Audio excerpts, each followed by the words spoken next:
We see a lot of positive momentum for investment in solar capacity and in development of solar projects in India.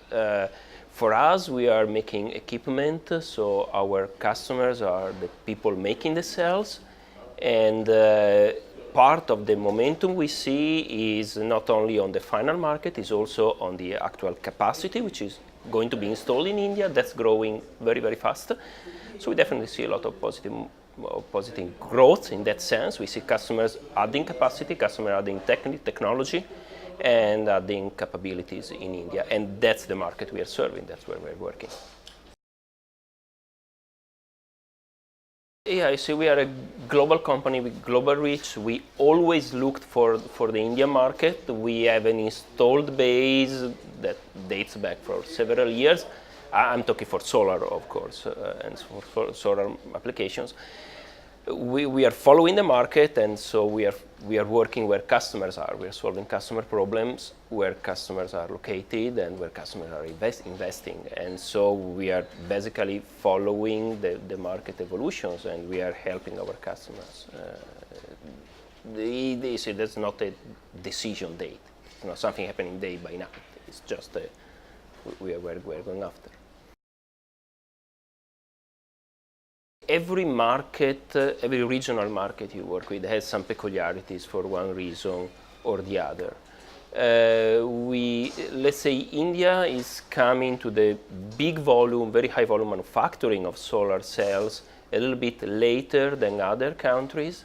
So it's no more let's say, the way this will start up will not be by adding a little bit of a capacity, and a little bit of a capacity is a big expansion all at once, because it's something like you need to grow. The market here is growing very fast to cope up with the market where manufacturing is already installed in the rest of the world. So it's mainly capability to support very high scale, and customers here need very high throughput, so very high productivity, very high quality, very high yield. You need to get at the same standard or better than any existing capacity in the rest of the world, and you need to do it very, very fast. And that's the main challenge, is being able to support customer ramp up, being very, and the speed of implementation, absolutely. We are delivering our flagship product for metallization, which is called the Tempo. It's a tool capable of very high throughput. It has a productivity of more than 90,000 cells, net cells produced per day, which, if you make some calculation how many millions of cells you're producing at the end of the year, is significant. It's a platform capable of all the most advanced processes, including fine line double printing for the front side metallization, but it's also expandable to future cell architectures such as heterojunctions, IBCs, all those sorts of things. And I would say that's the flagship product we are introducing in India now. In terms of cell technologies, what we are doing is we are supporting customer technologies, and so we can support the standard P-multi, we can support the PERC, we can support the N-type with all the possible evolutions. Each one of these flavors have some implication on the tool side, and that's why we're delivering tools that are expandable to the future needs, so that customers can buy something today and grow with that something instead they need to trash and replace the tool with something brand new. Some of the processes that are the most advanced metallization processes that are on the field today, and they are the reference point worldwide, are processes that we invented, that we developed, and that we took to the customers. We historically always had a very strong customer relationship. We always wanted to work with our customers to solve our customer problems. Our tools are the benchmark and the reference in terms of, once again, productivity, but also yield and capability. We are serving all the major tier 1 customers worldwide. We are serving all the most advanced technologies worldwide in the most effective way. So I think it's a combination. See, there's not a single reason, but I would say technology leadership, customer relationship, and capability to really solve the pain point, the high value problems that customers are facing are the most important.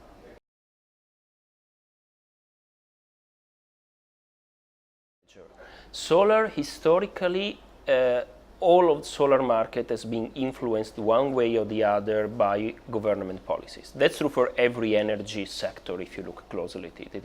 It's true for coal, it's true for nuclear, it's also true for solar. Solar today is a self-sustainable technology, meaning that the cost of ownership and the LCOE, the cost of electricity you can get from solar, is so low to be competitive with traditional sources. However, the government policies in how much capacity needs to be installed in a country, for example, or in pushing for local production, make in India, those things are really changing and shaping the environment. So the implications are definitely major, because government policies may move the focus from one part of the world to the other part of the world, the focus of our customers in terms of production, localization of production, or type of production. For example, policy can influence the need to have more advanced cells getting to higher efficiency, or more conventional cells going to lower cost, or a combination of the two. So you see, all these policies are influencing our customers, and so they are influencing us as a step two, as a level two.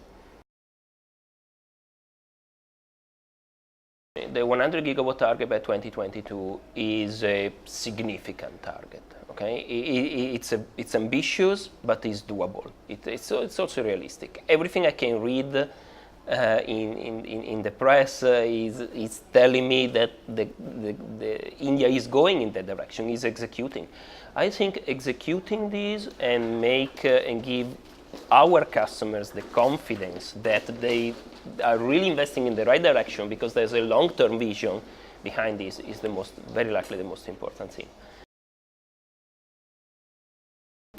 You see, overall, Europe used to be a ultra big player in solar. Today, Europe is becoming very marginal. Even Germany, which is still one of the leading countries, has a very small install rate if compared to emerging markets such as India or such as China today. And it's mainly related to a saturation of the capacity. My home country, Italy, we're producing 9% of our energy from solar, which is a significant amount. So it's difficult to install multi-gigawatt year over year. The Indian target of 100 gigawatt by 2022 is a very important milestone, which is happening, by the way. All signals we are getting, or everything we are understanding, is the country is really getting there, and that's going to be a much bigger market than anything you can see in Europe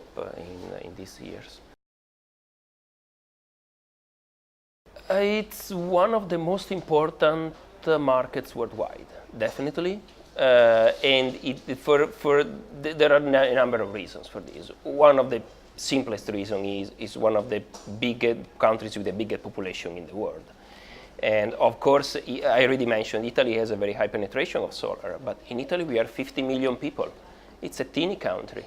The potential for development of solar power in a country like India is huge, it's enormous, much bigger than anything you can think about in Italy.